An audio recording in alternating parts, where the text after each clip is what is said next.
There we go. So start to settle into the soles of the feet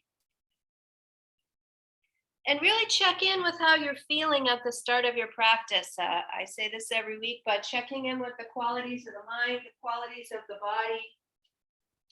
What's the point of a practice if we can't really quantify or really feel the difference, the effect of the practice from the start to the end? So settling in, bringing the hands into the heart center, and then in stillness, just checking in with the qualities of the mind, the qualities of the breath, and the qualities of the physical body. So the physical body, the Annamaya Kosha, the breath or the breath energetic body, the Pranamaya Kosha, and the mind, the thinking mind, which is the Manomaya Kosha. Those are the first three koshas or sheaths of the body. And when we align those in practice, much like the tumblers on a combination lock, that holds the key for us to really drop into a deeper state of being one with ourselves. And it's also key for meditation as well. So always thinking about, is it my body? Is it my mind? Is it my breath that does not seem to be in sync with everything? And when we can find ways to bring those into alignment, that's where we can find a greater sense of peace, a greater sense of centering. So with the hands in the heart center, just bring to mind anything you'd like to focus on for your practice this morning. Maybe it's just gratitude for waking up, suiting up, and showing up for practice today. Make sure to just send a good morning to your inner teacher, that part of us inside each of us that will help guide our practice today and make it uniquely suited for ourselves, for each one of us. And then let those hands relax down, and we'll shift the weight onto the sole of one foot. Start the churning, sending one leg back, circling around, spreading the toes wide. Making sure to circle back in the other direction. Try to keep those hips level, keep the supporting knee nice and soft. Just looking for fluidity in that leg that's extending and moving. First leg comes back under the body. Take a moment to notice the opening of that leg, and then shift onto the other foot. Send the second leg back for its turn.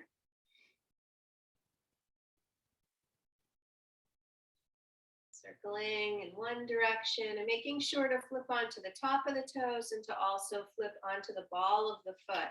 So really flexing the foot and the ankle in all directions here. Lots of joints and bones in the foot and the ankle. So always trying to lubricate those first for a stronger connection to the earth as we move through our practice. Both feet under the body now, long spine. Start to circle the head. Starting out small, just feel your way around.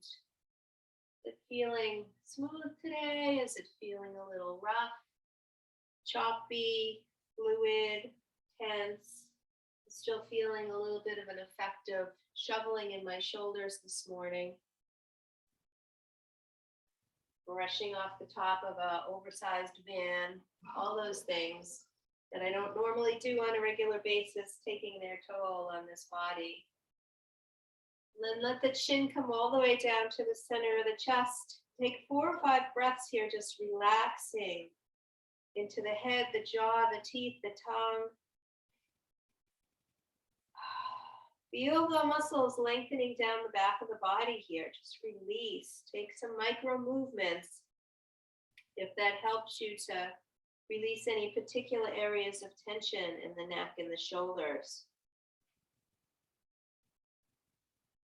And then on an inhale, the chin can float back to center. And just start to circle in the opposite way. Starting out small, letting those circles grow larger. And relaxing through the jaw. So even letting the teeth gently part, letting the lips come open if that helps you to encourage relaxation between the molars at the back of the mouth. And start to let that circle come back to center. If Before we move on, let's just do some rotation of the head from side to side. So just exploring all the movements in the neck, noticing the range of motion one direction to the other. And then with the chin back over the center of the chest, shoulders up, down, back. Squeeze those shoulder blades behind you. Open those shoulder blades wide, rounding the spine. Knees are soft, weight is still evenly balanced on the soles of both feet. And just circling back in the opposite way.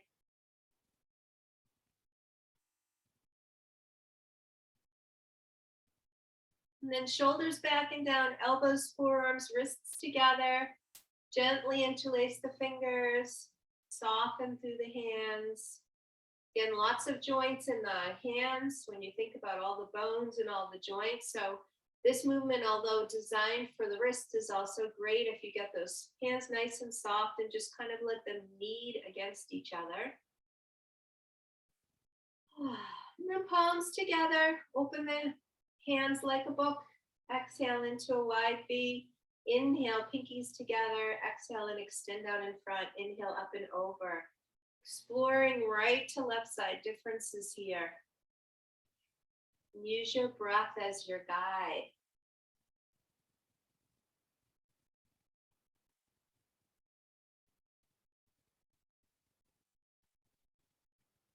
Range of motion, just fluid, easy.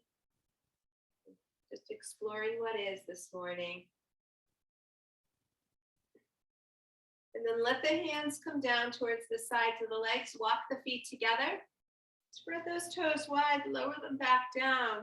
Knees touching, long spine. Lower that center of gravity to circle the knees over the tops of the feet. A nice long spine, so relaxing. Always thinking about relaxing and releasing both through the shoulder blades behind and the collarbones in front. So that lengthening of the neck, right? As we experience tension, we draw things up, we become constricted. This is the undoing of that. Also great for the posture, right?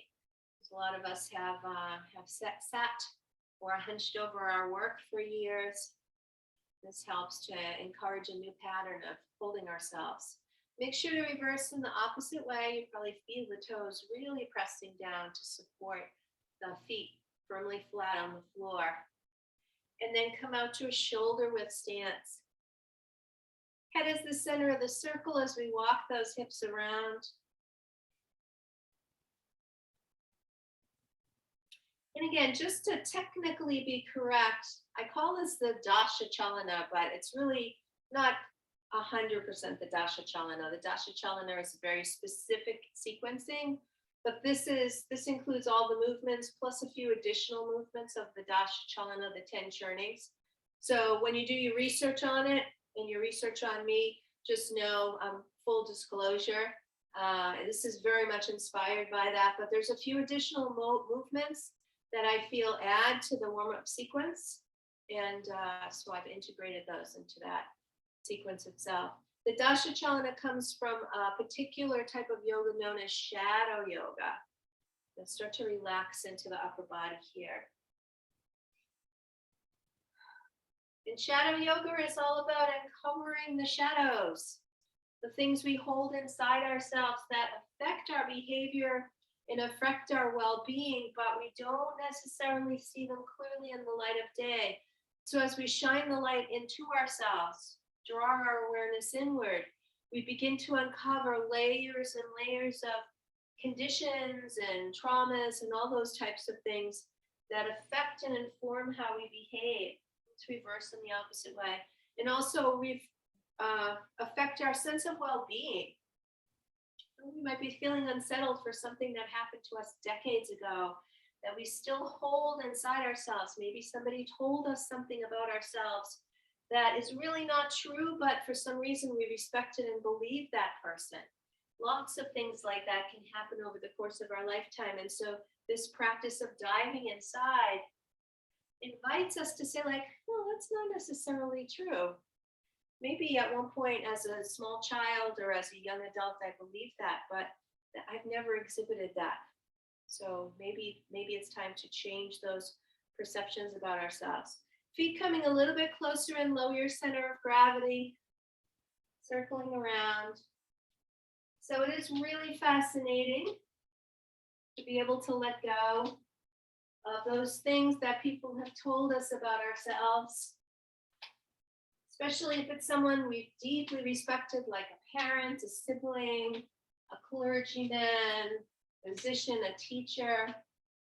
We're all human too, right? So who knows better about ourselves than ourselves, but we need to take the time to really get to know ourselves. Now just let go, let the body come to stillness. And then long, wide center of gravity, lowering yourself down for empty coat sleeves. So this practice is that invitation to rethink everything you think you know about yourself,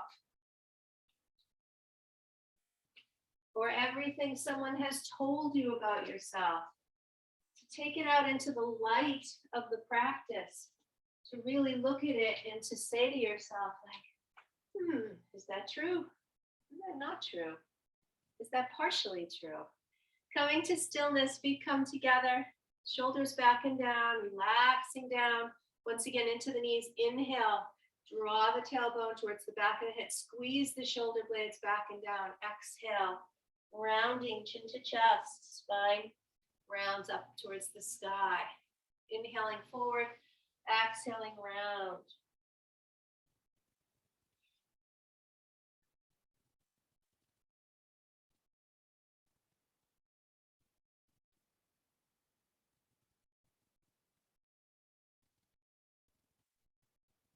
And then with the chin to the chest on an inhale, lengthen through the front of the body, lift and expand in all directions. Exhale, hinge forward, bend into the knees, and then press your way back up on the next inhale. Suppleness from the soles of the feet all the way up to the crown of the head.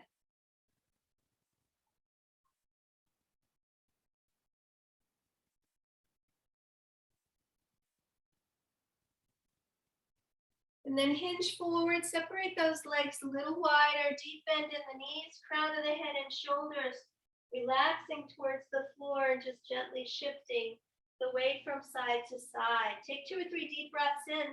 Exhale each one with a deep, breathy sigh.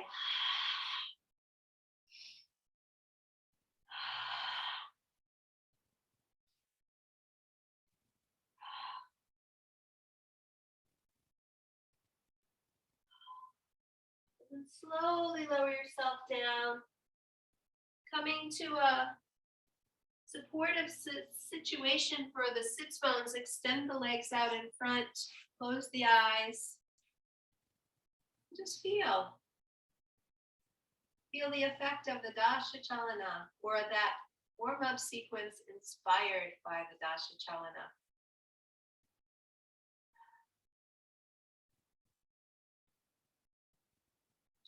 Let's bring those legs into a comfortable seat. We'll do some abdominal massage here. And again, protecting the knees. The knees might be a little cranky with the cold weather. Mine are very tense these days. So putting some support under the knees if you feel that's going to help you ease into your practice.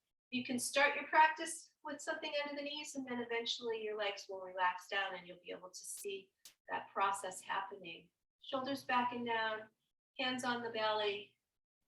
Let those hands travel from the center of the belly over to the right, up the right side, across the rib cage, and down the left side.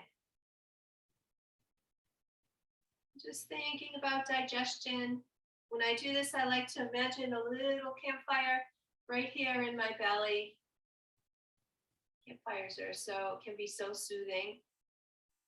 Feeling the warmth of the fire, protecting, circling around that campfire to protect that fire.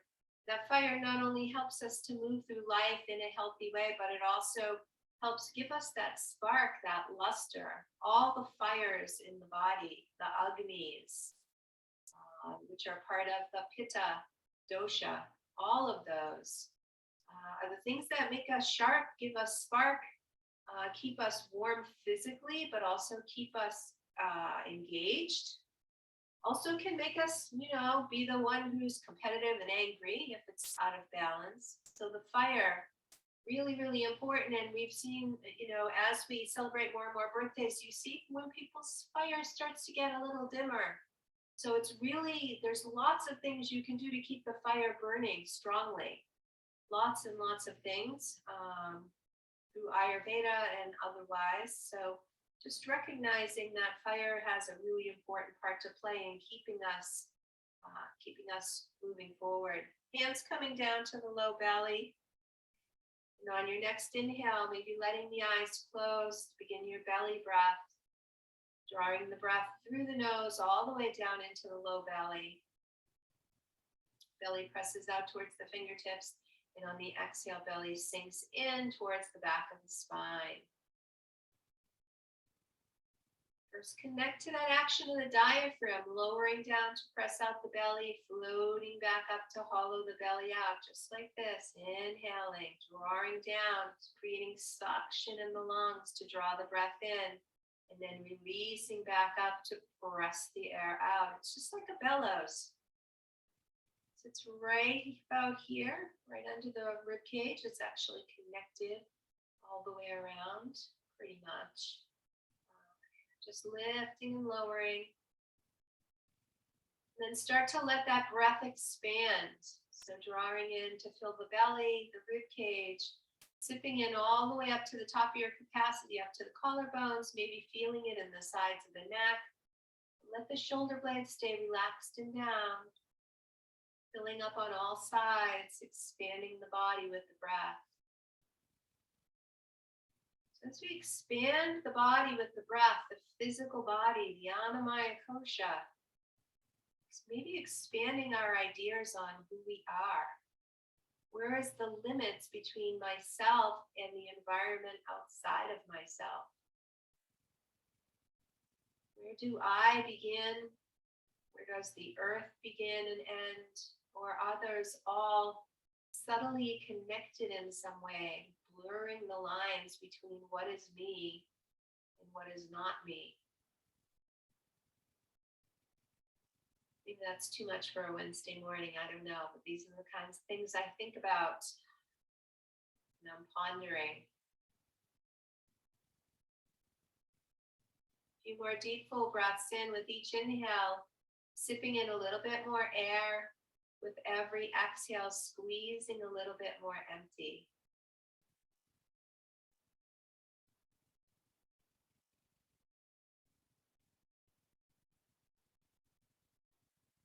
Dirga Pranayam, Dirga breath, 3-part yogic breath, also known as the long breath or the complete breath. On your next exhale, let the hands slide down towards the sides of the hips and begin to layer on movement. Inhaling, arms reach towards the sky.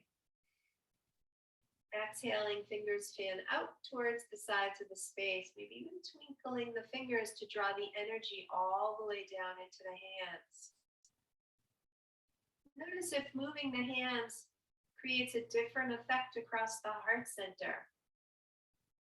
Activating and drawing the awareness, the chitta, out towards the very tips of the extremities.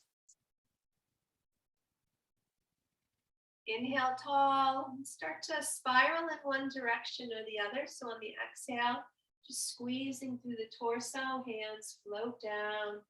Inhale back to center. And then rotating through the torso, much like we rotated the neck, right? We rotated the neck, we left everything else exactly as it was, and we isolated the muscles of the neck to rotate the head from side to side.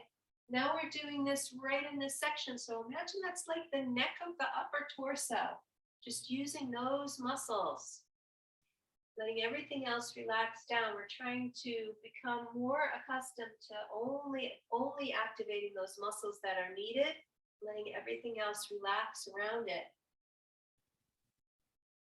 Releasing tension. Inhale up to center, let the palms float down.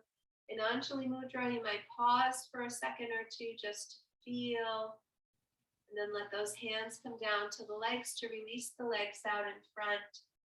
And remove whatever you're sitting on. Lean back into the hands.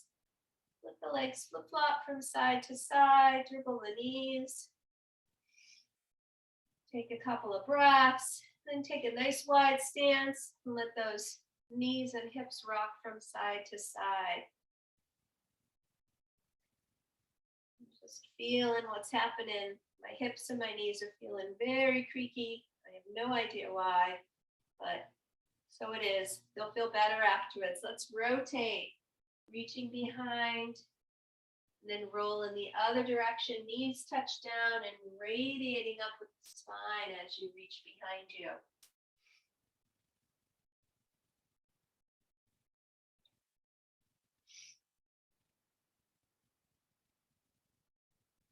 And then we'll come back to center. Bring some props over to that right side of your mat.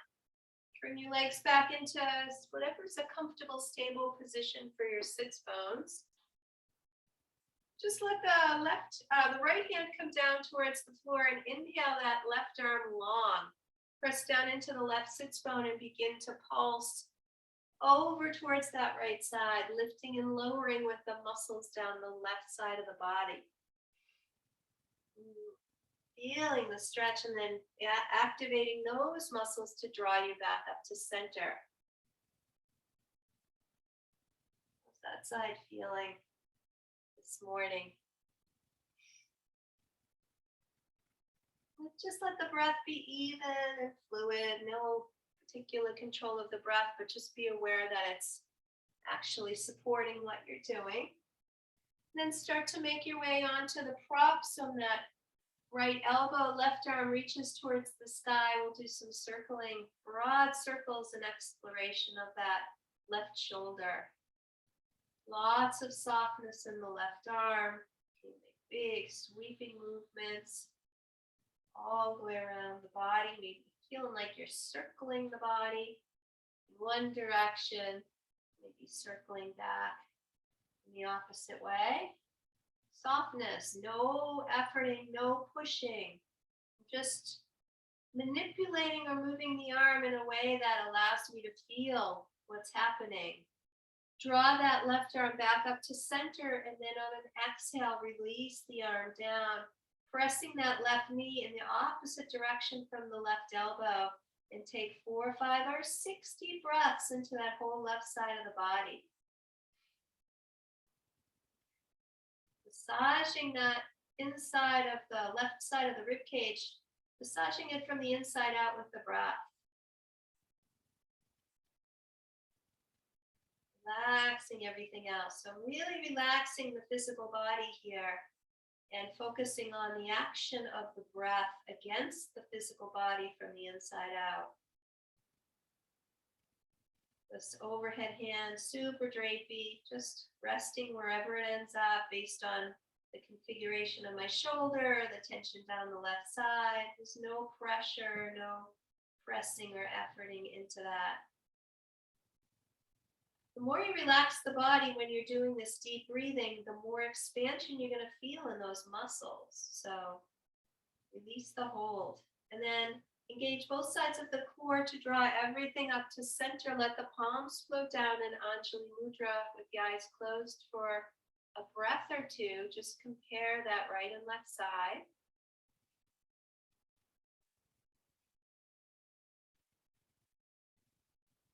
And then move those props over towards the left. You might even want to shift the folding of the legs.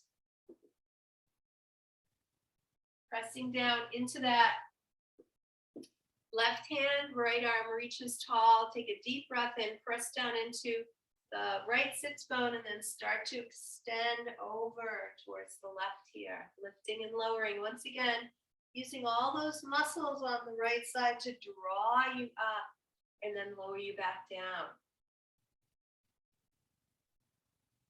Notice the difference in tension one side to the other.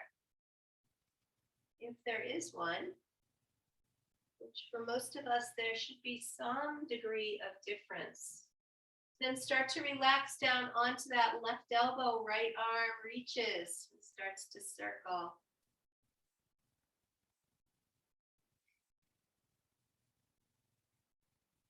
Relax through the arm, big sweeping motion. Just feeling your way around. At some point, reversing.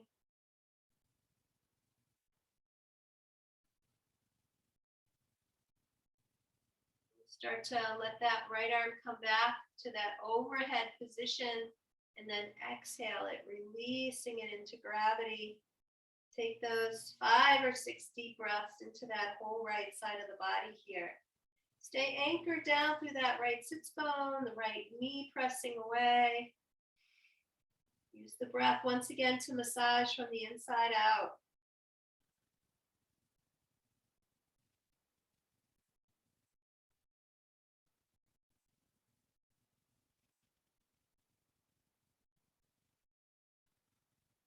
Can you relax? Perhaps it's the jaw, or maybe it's even just the toes or the fingers. Every little bit of relaxation helps create more space as you breathe into the shape.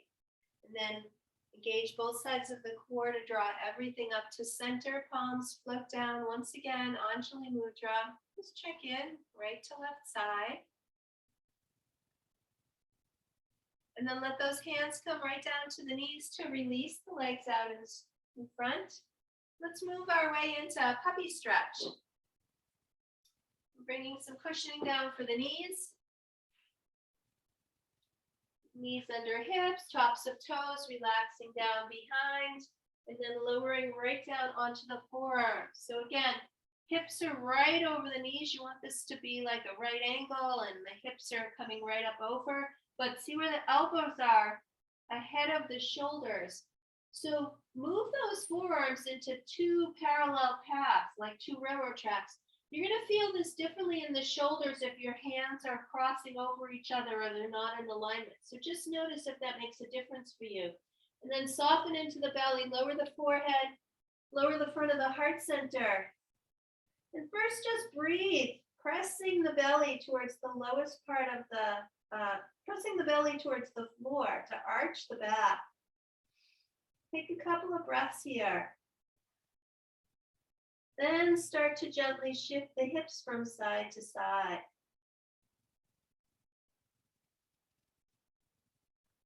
Circling in one, and then start to circle in one direction and the other direction.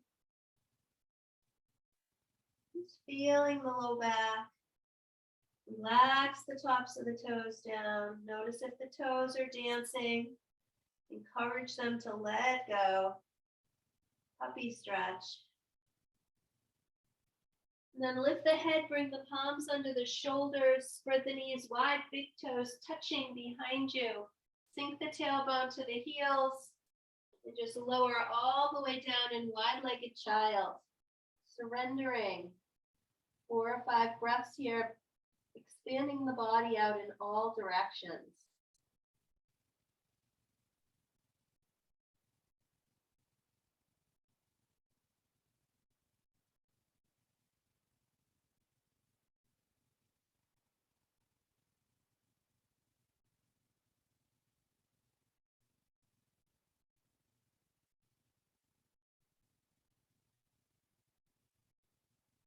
Bring the palms back to the floor to lift. Let's move right into downward facing dog this morning. So we're going to use our down dog as a leg lengthener as well. So making sure to start out with deeply bent knees. Roll the toes behind you. Bend the knees and lift the knees just enough to send that tailbone back over the heels. Drop the head between the upper arms. So notice this is this upside down crouching position.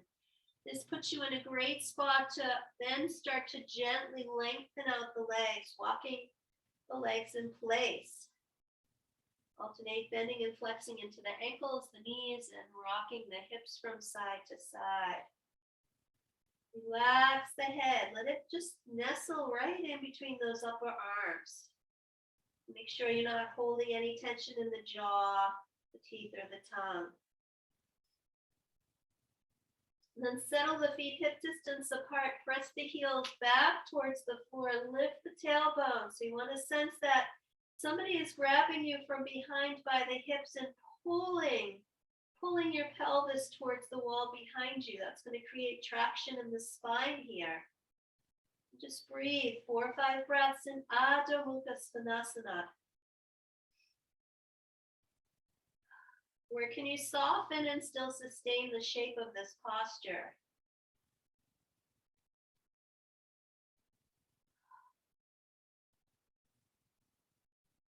And then slowly walk the hands back towards the feet, bending into the knees, coming into a squat. Belly or chest resting on the thighs. Crown of the head rolls towards the floor. Tuck the chin in towards the chest and let those hands slide up right under the bent knees on the shins. Take a deep breath in, and on the exhale, press into the soles of the feet and gently roll yourself up to standing.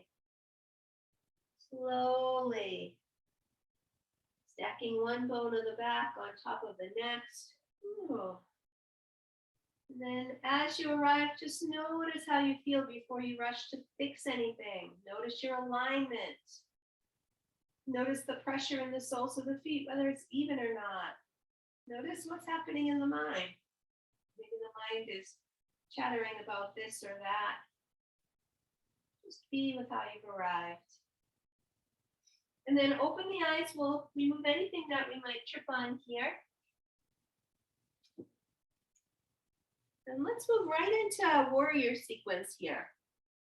So feet are hip distance apart. Let's start out by pressing down into the left foot. We'll be lifting that right foot and taking a step forward. So take a moment to prepare for yourself, settling your gaze, perhaps beyond the front edge of your mat, or perhaps where you want that foot to go. Really softening into that supporting leg, the left leg, and then reaching with the right toes. It's about a leg's length of a journey.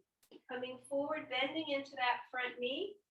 And again, making sure the hips are adequately wide. So this is hip distance apart. So lots of times there's a thing in the mind that makes us want to like land on a balance beam. And we're actually not doing that because we want the hips to come forward. If I run a balance beam, my hips would be off in this diagonal. I don't want to be twisting my spine then back in this direction. So I want my hips to be in the direction that I want the spine to rise up from. So all those little subtleties can make a big difference in the level of comfort. Also in what you're going to feel in the low back if you have any low back issues or tendencies for little bits of spasming or things like that. Press that back heel down and back, arms relaxed down on either side. Make sure your breath is feeling supportive, and then inhale those arms up. On either side of the head, coming into Warrior One, Virabhadrasana Eka. Breathe. Take a few breaths here and just notice the balance. Can you send the energy down into the soles of the feet to also relax the soles of the feet? So the soles of the feet are working here to support you. You imagine spreading the toes wider, letting those feet flatten out to relax, but still support. Stay breathing. A couple more breaths here. Let's do a little movement while you're here. So inhale up to the sky. Exhale, let's do a little hinging forward. Let the hands travel behind you. So squeeze the shoulder blades down and back, but press the crown of the head in the opposite direction. And then inhale back up. Just a little play. Exhaling forward.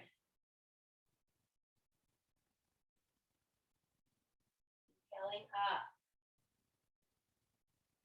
Notice the legs working here.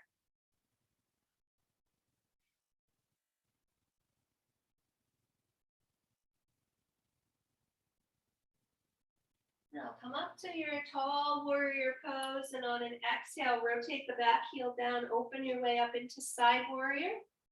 Parshva Virabhadrasana, also known as Warrior Two. Take a few breaths here.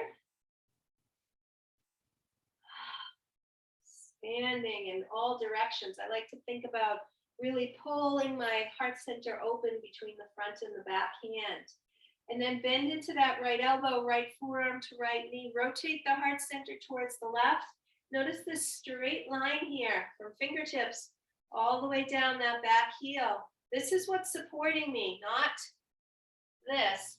So some degree of that is probably best for you here. A little bit of pressure on the forearm, a little bit of support from the side of the body. So it looks super simple. I'm working pretty hard when I do this posture. It's a lot of intention into this being my support. On an inhale, draw everything up to center. Straighten out that front leg, rotate both feet towards the long edge of the mat. Take a deep breath in. Exhale, hinge your way all the way down. Prasarita Padottanasana. Crown of the head rolls towards the floor.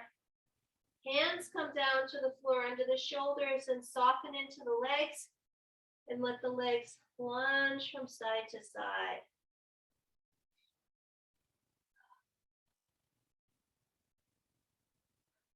Lengthening gently those inner leg lines.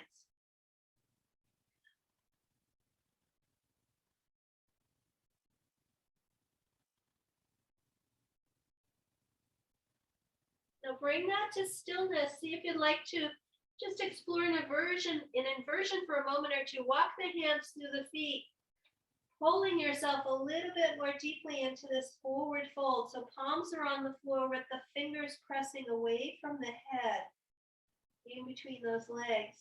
Take a couple breaths here. Relax. Breathe. Hands can come back underneath those shoulders. Bend into the knees. Let's heel toe the feet back underneath the hips. Coming back into that squat. And then with the feet aligned underneath the knees, knees under hips. On an inhale, just lengthen the back of the legs and draw yourself up into Ardha Uttanasana, half forward fold. Roll the shoulder blades back and down. Make sure the knees are not locked or hyperextended. And then inhale those arms out to either side and breathe. Whole body is awake now. Take a look at your arms too. You might think they're parallel to the floor, but they might not be. So arms coming right out from the shoulders. So also notice if your arms are back or your arms are forward. Try to get those arms into a T position. And then take a deep breath in, and on the exhale, press into the soles of the feet. Hinge yourself up to standing, arms circle overhead. Let the palms float down the front of the body. One hand stops on the heart center, one hand on the belly. Eyes are closed. Just check in with yourself here.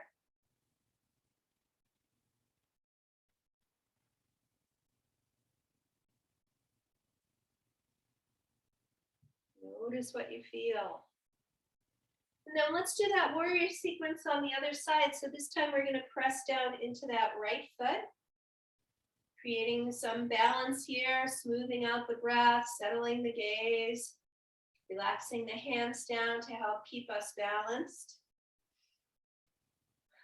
And then at some point, reaching forward with that left foot, bending into the left knee, landing in your high lunge.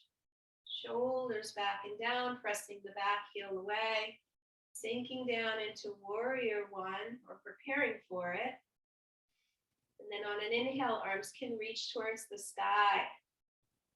Upper arms framing either side of the head. So we're always thinking about drawing the arms towards the back sides of the head. So rather than getting the arms in close in this way where they're coming forward, think about those arms aligning behind the ears, or at least next to the ears.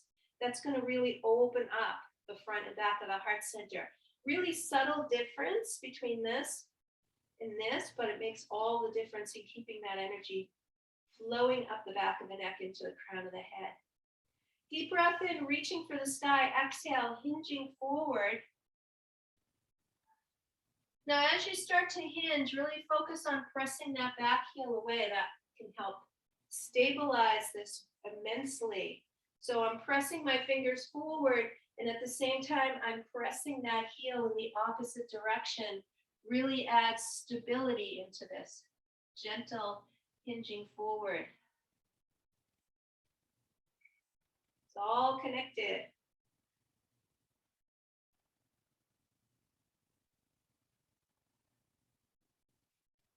Inhale your way back up into your warrior one, and on an exhale, rotate the back heel down, coming into side warrior or warrior two.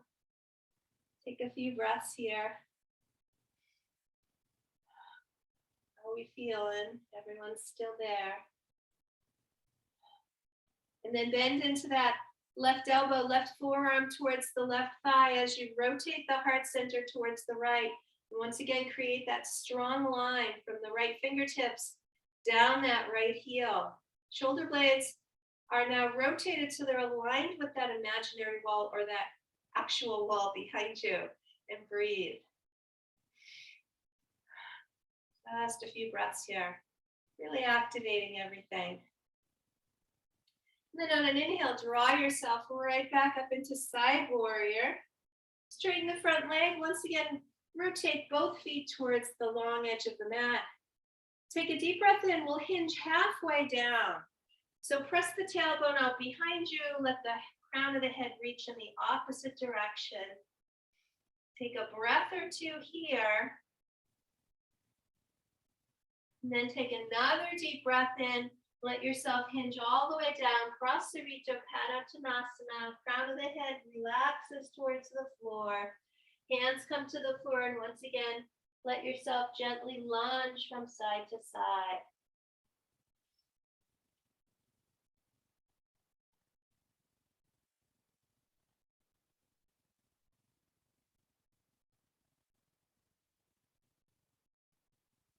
And then bring that to stillness. We'll heel toe those feet back under the body, bending into the knees as much as is needed.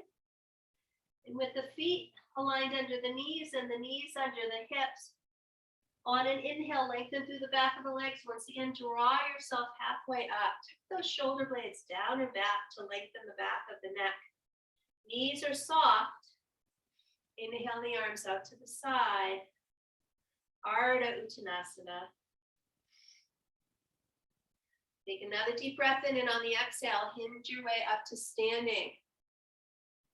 Palms come together, float down the center of the body. Once again, hands can come into the body. Just check in, eyes closed. What's happening with the breath? Did you have enough breath, or are you trying to catch up? Keeping the breath moving through the whole practice. So one of the interesting things about after the posture, we come to a place like this and then we realize we're panting or we're struggling for breath. It's telling you what happened during the posture. So the next time you enter into a posture, I found one of the best things to really smooth out my practice is to constantly be making sure I'm getting enough oxygen, which can be a challenge if you're wearing a mask during your practice, but really makes a difference in how your muscles respond. If your body feels deprived of oxygen, it's going to get nervous, right? You're going to get this little bit of nervousness in the body.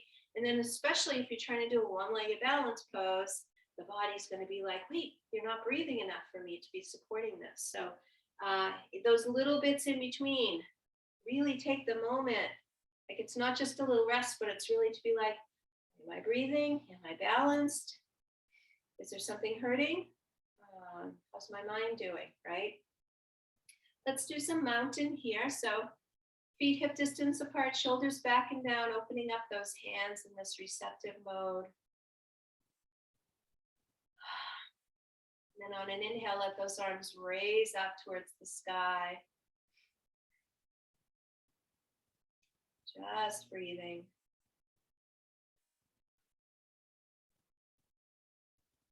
Softening into the arms, softening into the hands, and expanding out across the heart center. So notice we're lifting the arms, which sends the energy upward, but we also want this energy happening outward. We want to keep this open always during our practice. And so as I mentioned the last time with the warrior illustration, right? It's very easy to think about like push, lengthen, but what you really want to make sure is that this is always being protected, open front and back of heart center. We're not here to close off the heart. We're here to open it in a deeper way, especially to ourselves, right? So opening it up, feeling those shoulder blades open up behind you, feeling the collarbone spread in this direction. How close the arms come into the head? That's not, you'll feel the difference if you try it. This is very tense, very constricting, not very comfortable. This is spacious, right? So this is really allowing me to be vulnerable and open. Now you can keep the arms as they are, or bring the hands into a steeple position. Draw those upper arms a little bit closer in towards the back side of the head. Again, without compromising the openness in the front and back of the heart center. Take a deep breath in and lengthen, and on the exhale, extend over towards that left side, coming into Ardha Chandrasana, half moon. And breathe. Really lifting through both sides of the body and resisting the urge to lock the knees here. Take another breath or two. And then inhale up to center and exhale over in the opposite direction. Breathe.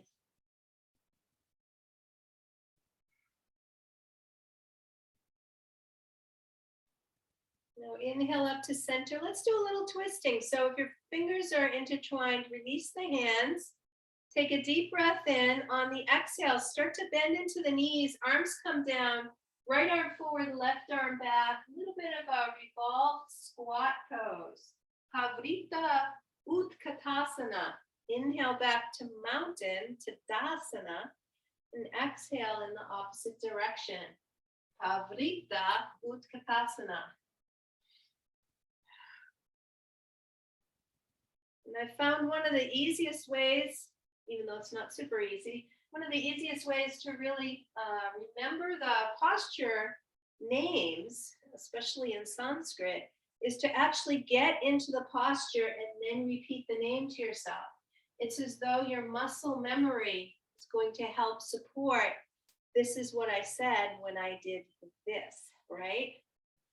Something I stumbled on when I was getting certified all the way back in 2012. So it's been almost 10 years now that I've been doing this. But let the body's wisdom connect the body's experience to something verbal, and you might be surprised at how much easier it can be for you to remember certain things.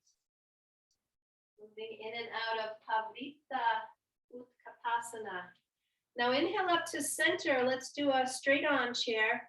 Exhale, sitting down, let the hands come down to shoulder height or whatever place are good for your hands. And just take 3 or 4 breaths. We're really working the legs, I guess, this morning. Breathe into it. Make sure the shoulders are pulled back. So shoulder blades sliding down behind you. Keep the front of the heart center open. Keep the neck nice and long. A couple more breaths here in your Utkatasana. And then on an inhale, press into the soles of the feet. Expand, extend upward. And on the exhale, we're going to do a full forward fold. So press the tailbone out behind you. Let those hands reach out, hinging all the way down. Keep the legs lengthened. Crown of the head rolls towards the floor. Take a moment, say good morning to the feet, the legs, the knees, the shins. Maybe do a little self-massage. Now, after this practice this morning, we've done a little bit for activating the legs. Might be really good to do legs on a chair or legs up the wall, Viparita Karani. So keep that in mind. If your legs are feeling a little tired, it's really great to flush the fluids out of the legs by putting them up over the head. Or even reclining on your back and lifting those legs up onto some stacked pillows. On an inhale, draw yourself halfway up. Ardha Uttanasana, lengthen through the spine. Inhale the arms out to the sides. Take another deep breath in, press into the soles of the feet. Hinge yourself up to standing, arms circle overhead, palms. Once again, float down the front of the body. Feel. What are you feeling? Relax.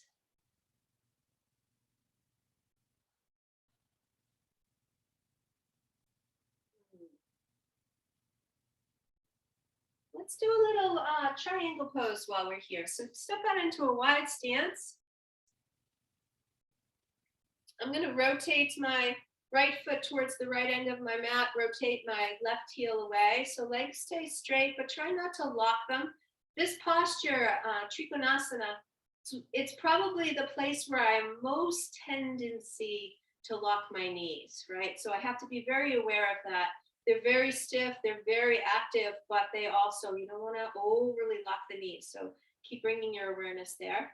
Hips are facing on the diagonal here, but I'm rotating my heart center right here towards this left side of my body, right? So there's a twist in the pelvis when we automatically set ourselves up for Trikonasana. My shoulder blades aligned with the wall behind me, and then I'm inhaling those arms up. So setting it up in a way that I get the most out of the posture. And then I'm going to start to reach with my right hand, dropping my right hip, lifting my left hip, but you notice that alignment of my spine, the alignment of my shoulder blades is staying the same, as though the upper half of my body is sandwiched between two panes of glass. Reaching and then lowering the right hand, lifting the left arm. Again, my torso is staying in this alignment. And then I'm going to press into that back heel, the left heel, see if I can extend a little further down without rolling the spine. And then rotate my gaze up towards that overhead left hand, coming into my full expression of triangle pose or Trikonasana. Breathe. Even see if you can squeeze the torso a little more to rotate the heart center towards the ceiling. Breathe. A lot going on here. I feel a lot of movement in my legs and my toes. Just breathing into it. On an exhale, I'm going to let that overhead hand come down towards the right hand on the ankle, and then bend into the right knee and bring the hands right down towards the floor. Rotate that left heel up, so now you're on the ball of the foot and that foot behind you. And then step that foot back, coming into walking dog. So take a moment, you can walk your downward facing dog here. And then settling into your down dog, heels drop towards the floor, crown of the head relax between the upper arms. Take a few breaths here.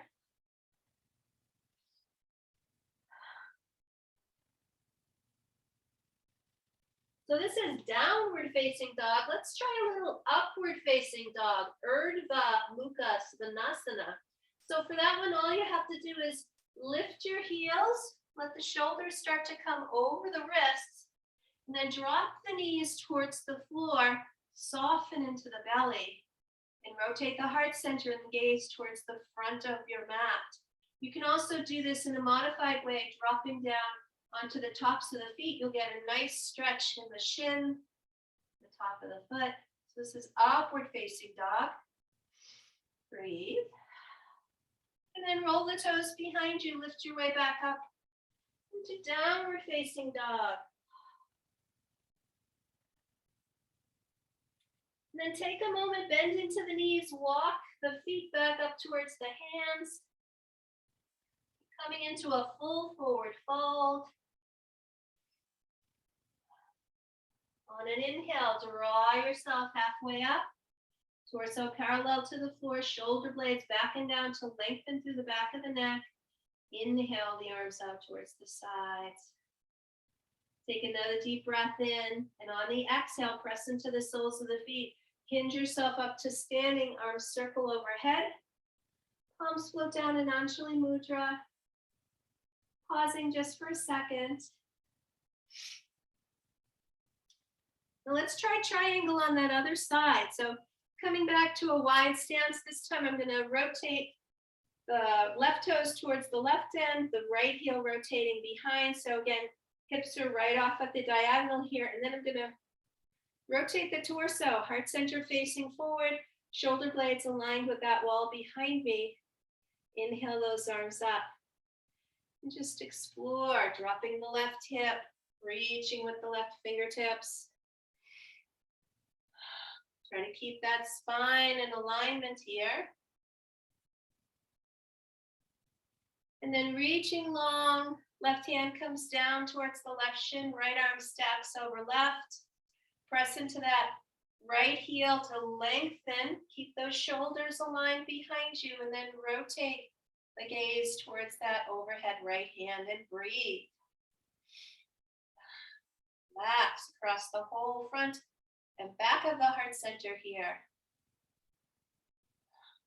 What are you feeling? Where are you feeling it?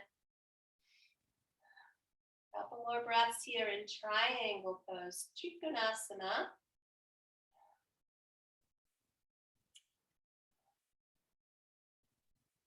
And then just let that right hand float down to meet the left hand. Bend it to the left knee and let the hands come down to the mat on the inside of that left foot.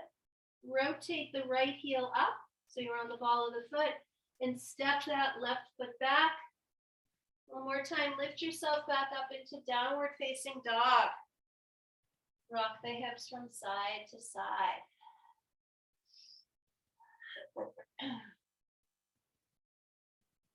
And then slowly lower down onto the knees, lower onto the tops of the feet. Send the tailbone back to the heels and let the whole body relax down in child's pose. Hands can come down on either side of the feet with the palms facing up.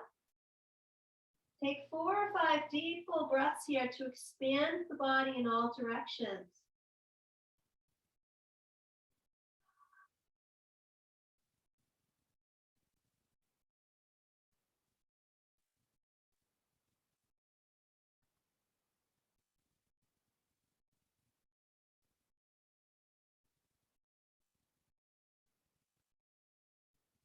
And then bring the palms to the floor to lift.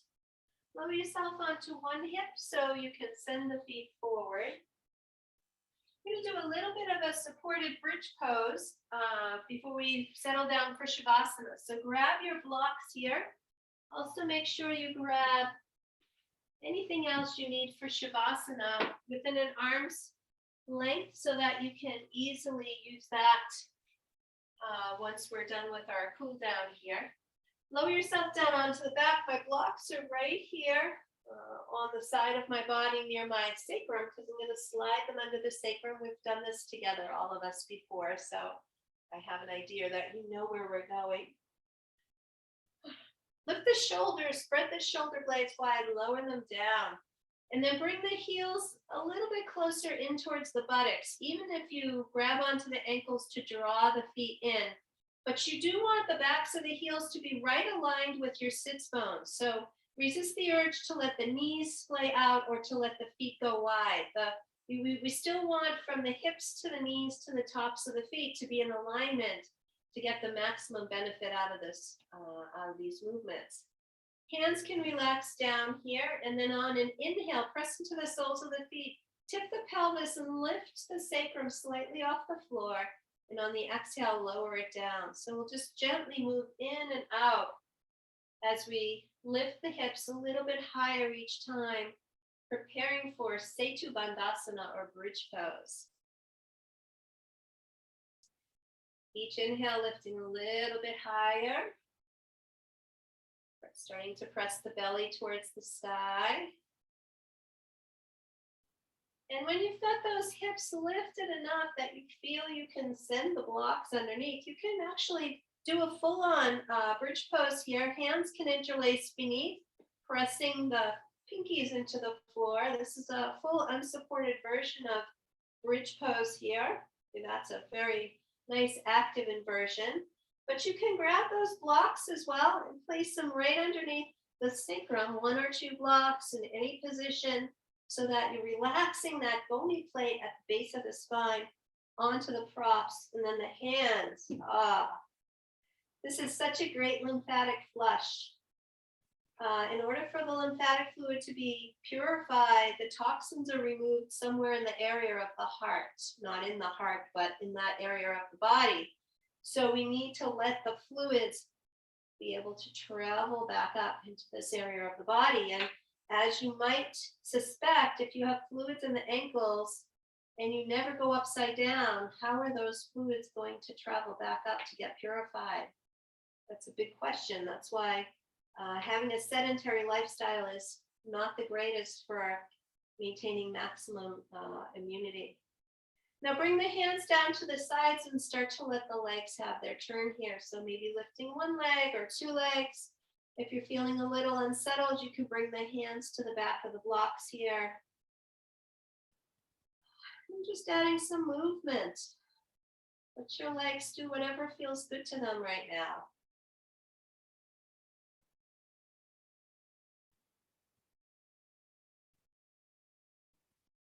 And if you're feeling comfortable enough lifting the hands and the wrists, opening and closing the fingers, you might even feel my fingers are slightly tense, a little bit swollen from resting on them, having them beneath the body. This is really great to alleviate that. It's almost like we're starting the recovery from our practice before we even end the practice. So that's what I mean when I say we're digesting the practice all the way as we move through. And then lower the feet down, press into the soles of the feet just enough to lift the sacrum off the blocks and slide those blocks off to the side. Gently lower the whole spine back down and then draw the knees in. It might actually feel good here and as a counter stretch to lift the head towards the knees. So we're flexing the spine in the opposite direction from that Setu Bandhasana, giving it some recovery. A little bit of rocking and rolling from side to side. And then lowering that head back down and letting the whole body move as a unit. Noticing any areas of tension, tenderness, or sensitivity in the back of the body.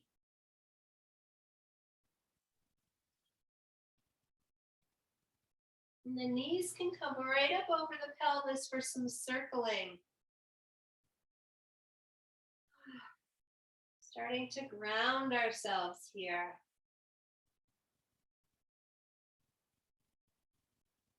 Take a moment if there's any last minute stretching or movement that will help you feel more complete in your practice this morning. Otherwise, start to make your way into a comfortable reclining position or seated position, whatever position is best for you here. Make sure to maintain your body temperature. Body will cool off. So we want to make sure, even if we stay slightly warmer, rather than cooler, we want to maintain that body temperature here.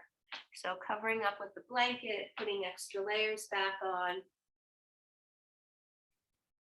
Relax yourself all the way down.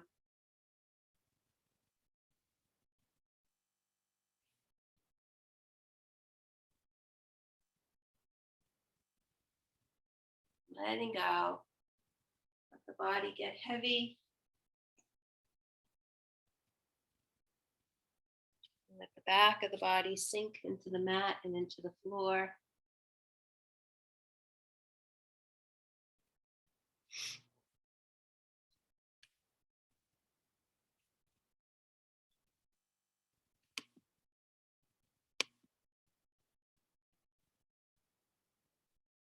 And let the natural breath come back into the body and just maintaining connection between the mind and the space. So noticing as soon as the mind starts to wander off into another time, another space, and just keep bringing it back gently, learning about the qualities of the mind, but learning about the tendencies of the mind to want to constantly distract our attention elsewhere.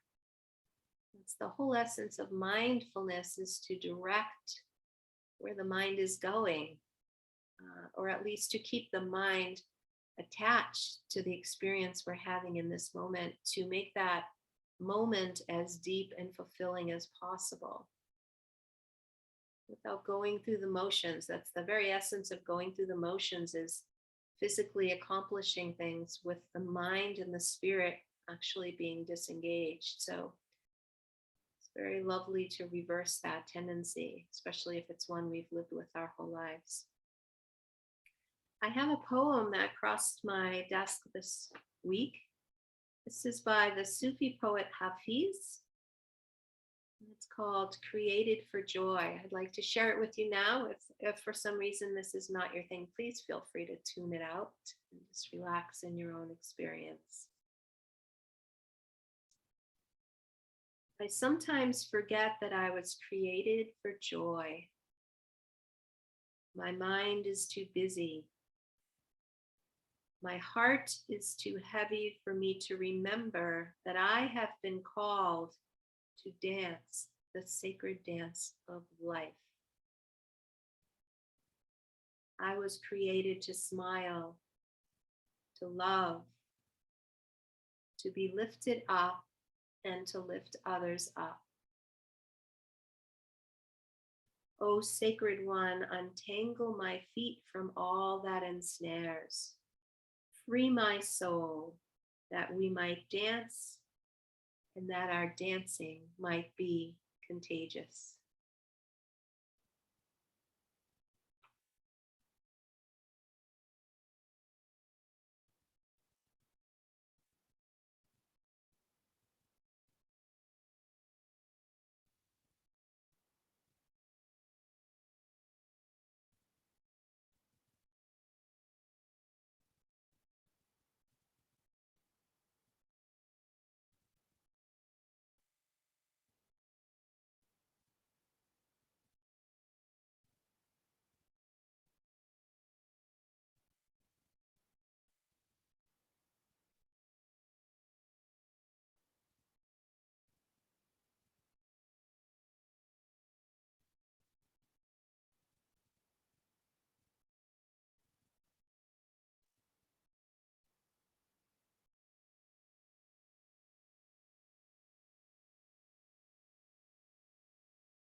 As you continue to relax down, bring your awareness back into the mind, just exploring that space between the eyebrows, turning your inner gaze into that space and noticing the qualities that exist there in this moment. The Manomaya Kosha, sometimes referred to as the monkey mind for obvious reasons. Notice the effect of your practice this morning on the mind.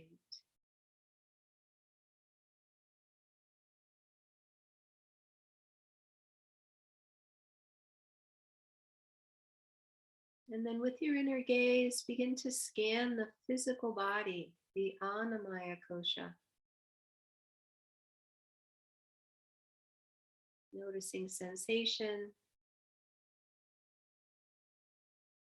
noticing the effect of your practice this morning on the physical body.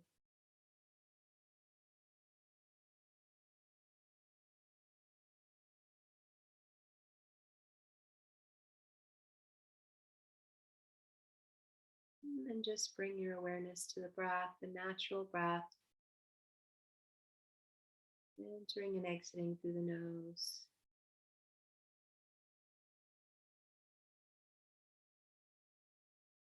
Notice the effect of your practice on the natural breath today.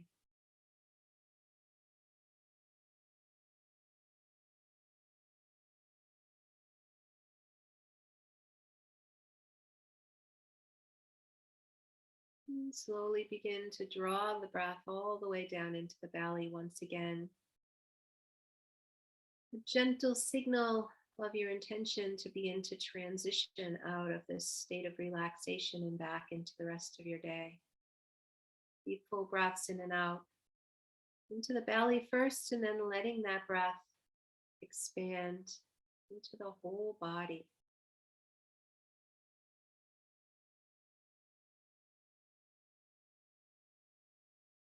And as the breath expands, inviting small movements to start to come back into the physical body, the Annamaya Kosha. So activating the Pranamaya Kosha through the breath.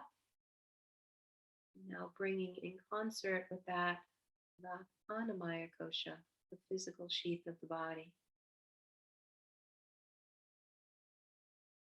Hopefully the mind is staying engaged and curious. Start to make your way to a comfortable reclining position on one side if you're resting on the back. Give yourself a few more moments there to check in. Check in with the overall effects of your practice today. And also bring into the heart center any intention or affirmation you feel might serve you well in the rest of your week, in the coming days, coming months. And then start to lift yourself back up to a comfortable seat, hands in the heart center, just for a few more moments for yourself, your own thoughts.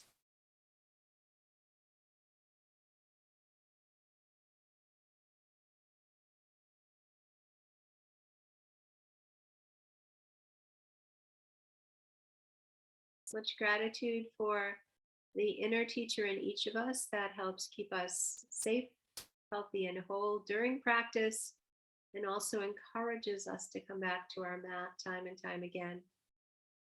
And much gratitude for sharing this practice with you all today and for you sharing your energy with each other. Om Shanti, Shanti, Shanti. Peace, peace, peace. Jai Bhagwan. Namaste. Jai, Jai. Have a great week, everybody. Thanks for being here.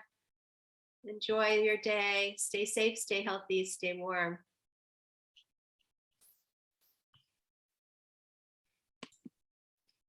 At least I